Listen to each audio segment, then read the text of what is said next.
नेत्र खुलेंगे, करो ध्यान साधना। इंद्रजीत युद्ध स्थल पर। चारों ओर युद्ध की विभीषिका फैल चुकी थी। राक्षस बड़े जोश में थे, मगर शीघ्र ही उन्हें वानरों की शक्ति का एहसास हो गया और वे भयभीत होकर इधर उधर भागने लगे। लंकापुरी में त्राही त्राही मच गई। बालक, स्त्रियां और वृद्ध एवं असहाय राक्षस भयभीत होकर रोने लगे। वे सब रावण को कोस रहे थे, जिसने नारी मोह में पड़कर घर बैठे मृत्यु को आमंत्रित किया था। जब रावण के कानों में प्रजा की चित्कार पड़ी तो उसने अपने पुत्र इंद्रजीत को युद्ध करने भेजा। इंद्रजीत के नेतृत्व में राक्षस सेना पूरे जोश में भरी युद्ध स्थल पर आई और भयानक आवाजें करती हुई वानर सेना पर टूट पड़ी। श्री राम और लक्ष्मण ने उसे और उसकी सेना को अपने बाणों से रोक दिया। ये देख इंद्रजीत छल पर उतर आया। उसने स्वयं को अदृश्य कर राम लक्ष्मण पर बाणों की बौछार कर दी, जिससे श्री राम और लक्ष्मण घायल होकर धरती पर गिर पड़े और अचेत हो गए। इंद्रजीत विजय करता वहां से भाग खड़ा हुआ। राक्षसों का ये प्रपंच देखकर वानरों में खलबली सी मच गई। श्री राम और लक्ष्मण दोनों अचेत पड़े थे। उनके शरीरों पर वान रूपी जहरीले नाग लिपटे हुए थे। नागों के जहर के कारण ही दोनों भाई पीड़ा से छटपटा रहे थे। ये देख वानरों में शोक छा गया। वे चारों ओर से उन्हें घेर कर खड़े हो गए और अर्तनाद करने लगे। तभी भगवान विष्णु के वाहन गरुड़ जी वहां आ गए। उन्हें देखकर सर्प भाग गए। तभी अचानक श्री राम की मूर्छा लौटी। उन्होंने अपने निकट ही लक्ष्मण को पड़े देखा तो वे अपनी पीड़ा भूल गए। उन्होंने जल्दी से उठकर लक्ष्मण का सिर अपनी गोद में रख लिया। गरुड़ जी अपने डैनों से लक्ष्मण जी का शरीर सहलाने लगे, जिससे उनके जख्म तेजी से भर गए और वे स्वस्थ होकर उठ खड़े हुए। तब गरुड़ जी ने श्री राम को बताया, इंद्रजीत ने अपनी मायावी शक्ति से बाणों की आड़ में विषैले सर्प आप पर छोड़े थे, जिनके विष के प्रभाव से ही आप मूर्छित हुए थे। अब आप सावधान रहें, ये इंद्रजीत बड़ा मायावी है। कहकर गरुड़ जी उड़ गए। श्री राम और लक्ष्मण जी के स्वस्थ होते ही वानर सेना एक बार फिर उत्साह से भर गई। एक बार फिर श्री राम लक्ष्मण राक्षस सेना का संहार करने लगे। जब राक्षस सेना श्री राम के तीरों से धराशायी होने लगी तो रावण ने अपने दो सेनापति धूम्रक्ष और प्रहस्त को युद्ध के लिए भेजा। युद्ध भूमि में एक ओर रावण और दूसरी ओर श्री राम के जयघोष से वातावरण गूंज उठा। धूम्राक्ष और प्रहस्त बड़े ही भयानक योद्धा थे। युद्ध में भी बड़े निपुण थे, मगर श्री राम और लक्ष्मण के बाणों के समक्ष वे भला कब तक ठहरते। उन्होंने प्रहस्त को दूर खदेड़ दिया। इधर वृक्ष उखाड़ उखाड़ कर वानर सेना ने भी राक्षसों को खूब मारा। दोनों सेनापति बेहद डरे हुए रावण के पास पहुंचे और राम लक्ष्मण के बल के विषय में बताया। तब रावण स्वयं युद्ध भूमि में आ डटा। युद्ध भूमि में आकर रावण ने श्री राम को युद्ध के लिए ललकारा। उसकी ललकार सुनते ही श्री राम ने अपने तीखे बाणों से उसके रथ को चकनाचूर कर दिया। उसके सारथी और घोड़ों को मार डाला। रावण का धनुष टुकड़े टुकड़े कर दिया। उसका मुकुट छिन्न भिन्न करके धरती पर फेंक दिया। श्री राम के बाणों का ऐसा पराक्रम देखकर रावण न केवल हक्का बक्का रह गया, बल्कि भयभीत भी हो उठा। मगर श्री राम ने निहत्था देखकर अपने बाण रोक लिए और बोले, हे रावण, हम क्षत्रिय हैं और निहत्तों पर हाथ नहीं उठाते। जाओ, अपनी जान बचाकर यहां से भाग जाओ। रावण शर्म से गड़ सा गया। उसके मुंह से बोल न फूटा। जितना गरजता बरसता वो युद्ध भूमि में आया था, उतनी ही खामोशी से वो वापस चला गया। उसके साथ आए सेनापतियों को अंगद और हनुमान ने अपनी गदाओं से पीस पीस कर मार डाला। युद्ध भूमि से वापस जाते ही रावण ने अपने मंत्रियों की सभा बुलाई और बोला, आज तक की मेरी सारी तपस्याएं आज भंग हो गई, क्योंकि आज रावण एक साधारण से मनुष्य से परास्त हो गया। अब तो केवल कुंभकर्ण ही मेरी सहायता कर सकता है। गलती मेरी भी थी। मैं आवेश में आकर बिना किसी तैयारी के युद्ध भूमि में चला गया। खैर, अब कुंभकर्ण को जगाओ। उसका आदेश पाकर महल के सेवक कुंभकर्ण को जगाने चल दिए। उसे जगाने के लिए ढोल, शंख, नगाड़े आदि बजाए जाते थे। हाथी उसके कानों के पास चिंघाड़ते थे, तब कहीं जाकर उसकी नींद खुलती थी। ये सब प्रयास किए गए, तब कहीं जाकर कुंभकर्ण जाग पाया। कुंभकर्ण जागते ही भोजन का इच्छुक होता था। अतः उसके जागते ही सेवकों ने उसे कई घड़े शराब और भुने हुए हिरण आदि कई जानवर दे दिए, जिन्हें उसने पलक झपकते ही उधार में डाल लिया। उसके जागने की खबर सुनकर रावण वहां पहुंचा और उसने उसे पूरी बात बताकर युद्ध में जाने के लिए कहा। सीता हरण की बात कुंभकर्ण को अच्छी नहीं लगी। उसने रावण को इस कर्म के लिए धिक्कारा, फिर युद्ध भूमि की ओर चला गया। अचानक पहाड़ सरीखे विशाल काय राक्षस को देखकर वानर सेना के छक्के छूट गए। कुंभकर्ण ने 50 वानरों को अपने पैरों तले रौंद दिया। कितनों को उठाकर वो मूंगफलियों की भांति कच्चा चबा गया, कितनों को ही अपनी फूंक से उड़ा दिया।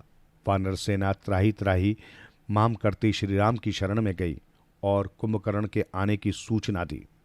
तुरंत श्रीराम लक्ष्मण युद्ध भूमि में आए और कुंभकर्ण पर आक्रमण कर दिया। बुरी तरह डकारता कुंभकर्ण आगे बढ़ रहा था। श्रीराम ने देखते ही देखते उसका विशालकाय शरीर तीरों से भींग डाला, फिर उसकी दोनों भुजाएं काटकर गर्दन धड़ से अलग कर दी। सिर कटते ही कुंभकर्ण किसी विशाल वृक्ष की भांति धरती पर गिरा और तड़पकर समाप्त हो गया। कुंभकर्ण का सिर कटने के बाद हवा में तैरता हुआ रावण के दरबार में जाकर गिरा। उसे देखते ही रावण बौखला गया। उधर कुंभकर्ण की मृत्यु के बाद वानर सेना का साहस दूना हो गया। वो और अधिक वेग के साथ राक्षसों पर टूट पड़ी।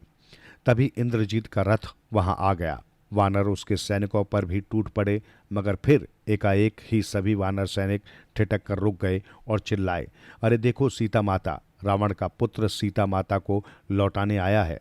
सावधान, यदि किसी ने एक कदम भी आगे बढ़ाया तो मैं सीता का यहीं वध कर दूंगा। यही इस विनाश की जड़ है। ये सुनते ही वानर स्तब्ध रह गए। फिर कुछ वानर श्रीराम और लक्ष्मण जी की दिशा में भागे। उन्हें भागते देख इंद्रजीत ने जोरदार अट्टहास किया और बोला, इससे पहले कि वानर फिर आ धमके, मैं एक यज्ञ का अजय बन जाता हूं। श्रीराम और लक्ष्मण चुन चुनकर राक्षसों का संहार कर रहे थे। तभी वानरों ने जाकर उन्हें ये दुखद समाचार दिया। सुनते ही श्रीराम मूर्छित हो गए। विभीषण जल्दी से उन्हें होश में लाए और बोले, प्रभु, आप भी इंद्रजीत की चालाकियों को नहीं समझे। वो असली सीता जी नहीं है, बल्कि अपनी माया से उसने उन्हें रचा है, क्योंकि वो एक अजय यज्ञ करने की चेष्टा में है और उसका ख्याल होगा कि ऐसी धमकी सुनकर आप उस पर आक्रमण नहीं करेंगे और वो निर्विघ्न अपना यज्ञ समाप्त कर लेगा। यदि उसका ये यज्ञ पूर्ण हो गया तो उसे जीतना असंभव हो जाएगा। आप उसका यज्ञ पूर्ण होने न दें। जाओ लक्ष्मण, उस दुष्ट को तुम देखो। आज्ञा पाकर लक्ष्मण वहां आ गए जहां इंद्रजीत यज्ञ की तैयारी कर रहा था। लक्ष्मण ने आते ही उसका यज्ञ भंग कर दिया। ये देखकर इंद्रजीत आग बबूला होकर युद्ध करने लगा। लक्ष्मण जी द्वारा अपने शक्तिशाली बाणों की इस प्रकार दुर्गति होते देखकर इंद्रजीत की आंखें क्रोध से सुलगने लगी। अगले ही पल उसने अपने बाणों से वानर सेना को निशाना बनाना आरंभ कर दिया। वो एक बाण छोड़ता तो सैकड़ों बाणों में परिवर्तित होकर वानर सैनिकों का खात्मा कर डालता। वानरों में हलचल मच गई। देखते ही देखते वानरों के शवों से युद्ध स्थल भरने लगा। बहुत से वानर भयभीत होकर भाग छूटे। ये देखकर महाबली हनुमान अपनी गदा लेकर युद्ध में कूद पड़े। उन्होंने विकराल रूप धारण कर लिया और राक्षस सेना का संहार करने लगे। देखते ही देखते राक्षस सेना धराशायी होने लगी। जो बलवान राक्षस थे वे भी हनुमान जी की गदा के प्रहार से धूल चाटने लगे। ये देख इंद्रजीत ने अपने बाणों का रुख हनुमान जी की ओर कर दिया, मगर सीता जी के आशीर्वाद से रक्षित हनुमान जी का वे बाण भला क्या बिगाड़ सकते थे। अपने सैनिकों और भाई अक्षय कुमार के युद्ध में मारे जाने से इंद्रजीत का हृदय शोक में डूबा हुआ था। जितना उसके हृदय में शोक था उससे कहीं अधिक क्रोध भी था। उसने लक्ष्मण द्वारा अपना वार विफल होते और अपने बाणों से हनुमान जी का बाल भी बांका न होते देख अपने तामसी अस्त्र निकाले और वानर सेना को निशाने पर लेकर उन्हें भस्म करना आरंभ कर दिया। दूसरी ओर राक्षस भी वानर सेना पर टूट पड़े। देखते ही देखते युद्ध के मैदान में हाहाकार मच गया। एक ओर इंद्रजीत के तामसी अस्त्रों के भयंकर शोर और दूसरी ओर लक्ष्मण का धनुष की टंकार से आतंकित होकर कितने ही राक्षस धराशायी हो गए। दोनों पक्ष एक दूसरे पर भीषण रूप से आक्रमण करने लगे। एक ओर लक्ष्मण तो दूसरी ओर इंद्रजीत। युद्ध की सीमा न रही। दोनों ही एक पक्ष एक दूसरे पर भीषण अस्त्र शस्त्रों का प्रयोग कर रहे, एक दूसरे की शक्तियों को काट रहे थे। तभी अचानक लक्ष्मण जी ने इंद्रजीत के रथ की ध्वजा के टुकड़े टुकड़े कर डाले, उसके सारथी को मार दिया। उधर विभीषण भी पीछे नहीं थे, उन्होंने अपने बाणों से इंद्रजीत के रथ के पहिए तोड़ डाले। ये देखकर इंद्रजीत क्रोध से चीख उठा, अपने बल पर घमंड करने वाले लक्ष्मण, अब मेरा वार संभाल। ये कहकर उसने एक मायावी शत्रुघातिनी शक्ति लक्ष्मण पर छोड़ दी, जो लक्ष्मण जी की छाती में जाकर लगी। एक भयंकर चीख के साथ लक्ष्मण जी पृथ्वी पर गिर पड़े। उधर श्री राम ने लक्ष्मण को घायल होकर गिरते देखा तो वे तेजी से उसकी ओर लपके। श्री राम ने लक्ष्मण के निकट आकर लक्ष्मण के सीने में धसी उस अमोघ शक्ति को बाहर खींचा। तत्पश्चात श्री राम ने सुग्रीव, हनुमान एवं अन्य श्रेष्ठ वानर वीरों को संबोधित कर कहा, हे श्रेष्ठ वीरों, आप लक्ष्मण को घेर कर खड़े हो जाओ, मैं इस दुष्ट रावण का वध करता हूं।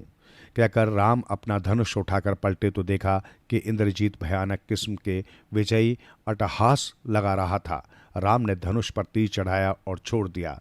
तीर सीधा इंद्रजीत के कंधे में जाकर धंस गया।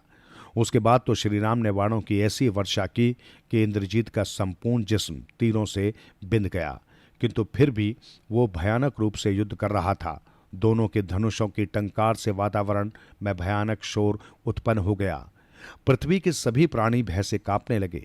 जलचर एवं नभचर भयानक चित्कारें करने लगे। इंद्रजीत बुरी तरह घायल हो गया था और उसकी शक्ति तेजी से क्षीण होती जा रही थी। अब उसने युद्ध से भागने में ही अपनी भलाई समझी। इंद्रजीत के युद्ध से भाग जाने पर राक्षस सेना भी भाग गई। तब श्री राम ने धनुष बाण एक ओर रख दिया और लक्ष्मण जी का सिर अपनी गोद में रखकर बैठ गए। लक्ष्मण अचेत हो चुके थे। तभी विभीषण से परामर्श कर हनुमान जी लंका में जाकर सुषेण नामक एक वैद्य को उसके मकान सहित उठाकर ले आए। वैद्य सुषेण ने लक्ष्मण का निरीक्षण कर कहा, श्री राम, आप विषाद न करें। लक्ष्मण जी केवल अचेत हुए हैं, किंतु जिस शक्ति का इन पर प्रहार किया गया है वो मारण शक्ति है और इसका इलाज संजीवनी बूटी है, जो हिमालय के एक पर्वत पर मिलेगी। यदि सुबह होने से पहले वो बूटी आ जाए तो लक्ष्मण जी के प्राण अवश्य ही बच जाएंगे। हे वैदराज, क्या हिमालय पर्वत से बूटी लाना आसान है? ओह, अब मैं अयोध्या जाकर माता सुमित्रा को क्या मुंह दिखाऊंगा। इस प्रकार श्री राम विलाप करने लगे। तब हनुमान बोले, प्रभु आप विषाद न करें, मैं लाऊंगा वो बूटी। श्री राम ने प्रशंसा एवं आशा भरी दृष्टि से हनुमान जी की ओर देखा। आप मुझे आशीर्वाद दें प्रभु। श्री राम ने उन्हें सफल होने का आशीर्वाद दिया। फिर हनुमान जी ने वैदराज से जड़ी बूटी की पहचान पूछी और जय श्री राम कहकर आकाश में उड़ गए। पवन पुत्र पवन वेग से आकाश में उड़े जा रहे थे। उधर रावण को पता चल चुका था कि हनुमान संजीवनी लेने जा रहे हैं, अतः वे सुबह तक संजीवनी लेकर न आ सके। इसलिए उनके मार्ग में व्यवधान पैदा करने के लिए कालनेमी नामक राक्षस को भेज दिया। कालनेमी ने एक साधु का रूप धारण करके मार्ग में एक आश्रम बना लिया। वहां बैठकर वो जोर जोर से श्री राम के नाम का उच्चारण करने लगा।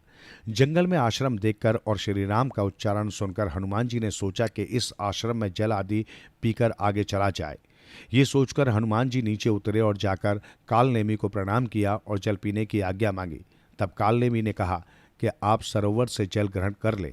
फिर जैसे ही हनुमान जी सरोवर में गए कि एक मकड़ी ने उन्हें जल में घसीट लिया। हनुमान जी ने मुष्टि प्रहार कर उस मकड़ी को मार डाला। मकड़ी शाप मुक्त हो गई और बोली, हे पवन पुत्र, तुम कपट जाल में फंसे हो। ये कोई साधु सन्यासी नहीं बल्कि कालनेमी राक्षस है, जो आपको मार्ग से भटकाने के लिए यहाँ साधु बना बैठा है। ये सुनते ही हनुमान जी कालनेमी के पास पहुंचे और उसे पूंछ में लपेटकर पटक पटक कर मार डाला। फिर पर्वत की ओर बढ़ गए। वहां जाकर उन्होंने संजीवनी बूटी की पहचान न हो सकी तो उन्होंने पूरा पर्वत ही उखाड़ लिया और चल दिए। जब वे वापस लौट रहे थे तो अयोध्या के ऊपर से गुजरे। नीचे श्री भरत जी राज्य की रक्षा हेतु सजग थे। जब उन्होंने पर्वत लेकर हनुमान जी को अयोध्या के ऊपर से गुजरते देखा तो उन्होंने कोई निशाचर समझकर तीर चला दिया। हनुमान जी श्री राम करते नीचे आ गिरे तो श्री राम का नाम सुनकर भरत जी चौंके। वे तेजी से दौड़कर उनके निकट गए और पूछा, हे कपिराज, आप कौन हैं? मैं श्री राम भक्त हनुमान हूं भाई। लक्ष्मण जी के लिए संजीवनी बूटी ले जा रहा था। इस प्रकार हनुमान जी ने उन्हें पूरी बात बता दी। पूरी बात सुनकर भरत जी ने हनुमान जी को हृदय से लगा लिया और अपना परिचय देकर बोले, हे तात, सुबह होने में थोड़ा ही समय शेष है, इसलिए तुम इस पर्वत सहित मेरे इस बाण पर बैठो। मैं तुम्हें पलक झपकते ही श्री राम के पास पहुंचा दूंगा। अगले ही क्षण भरत जी ने बाण पर बैठाकर हनुमान जी को श्री राम के पास पहुंचा दिया। हनुमान जी को समय रहते आया देखकर श्री राम सहित पूरी वानर सेना में हर्ष की लहर दौड़ गई। हनुमान जी ने पर्वत शिखर का टुकड़ा जमीन पर रख दिया और वैदराज सुषेण से बोले, वैदराज, मैं संजीवनी बूटी की पहचान नहीं कर पाया, इसलिए पर्वत शिखर ही उखाड़ लाया। वैद सुषेण ने छांट कर संजीवनी बूटी निकाली, फिर उसे कूट छानकर लक्ष्मण जी को उपचार दिया। औषधि का प्रभाव होते ही लक्ष्मण जी के घाव तेजी से भर गए और चंद क्षणों में ही वे भी उठकर बैठ गए। ये देख श्री राम की खुशी का ठिकाना न रहा। उन्होंने उन्हें गले से लगा लिया। उधर समस्त वानर सेना में खुशी की लहर दौड़ गई और सभी वानर प्रसन्न होकर नाचने लगे। फिर श्री राम जी ने हनुमान जी को गले से लगाकर कहा, हे हनुमान, आज तुमने राम पर बड़ा एहसान किया है। मैं तुम्हारे ऋण से कभी वो ऋण नहीं हो सकता। हे लक्ष्मण, यदि तुम हनुमान अपना बल और साहस न दिखाते तो आज तुम मृत्यु के ग्रास बन गए होते। फिर लक्ष्मण ने भी हनुमान को हृदय से लगा लिया। लक्ष्मण जी के ठीक होने का समाचार पाकर मेघनाथ बौखलाया तो बहुत, किंतु उसने अपने योद्धाओं पर अपनी बौखलाहट जाहिर न होने दी और बोला, अब मैं अपने बाहुबल से शत्रुओं का नाश करूंगा। मेरा महामाया रथ सजाया जाए। इस प्रकार मेघनाथ माया में रथ पर चढ़कर आकाश में गया और भयानक अट्टहास करने लगा, जिससे वानर सेना में भय उत्पन्न हो गया। वो आकाश से ही तरह तरह के हथियार फेंकने लगा। उसे कोई भी नहीं देख पा रहा था, क्योंकि अपनी मायावी शक्ति से वो अदृश्य था और बाणों की वर्षा कर रहा था। चारों ओर बाण ही बाण दिखाई देने लगे। चारों ओर पकड़ो पकड़ो और मारो मारो के शब्द गूंज रहे थे। वानर पहाड़ और वृक्ष लेकर आकाश में जाते, मगर उसे वहां न पाकर वापस लौट आते। चारों ओर हाहाकार मच गया। जब काफी देर हो गई तो मेघनाथ प्रत्यक्ष सामने आ गया। अब लक्ष्मण जी ने सोचा कि उसका बहुत खेल देख लिया, अतः उन्होंने श्री राम जी के प्रताप को स्मरण कर धनुष पर एक बाण चढ़ाकर उसकी ओर छोड़ा। बाण सीधा उसकी छाती में जाकर लगा, जिससे वो रथ से गिर पड़ा और उसके प्राण पखेरु उड़ गए।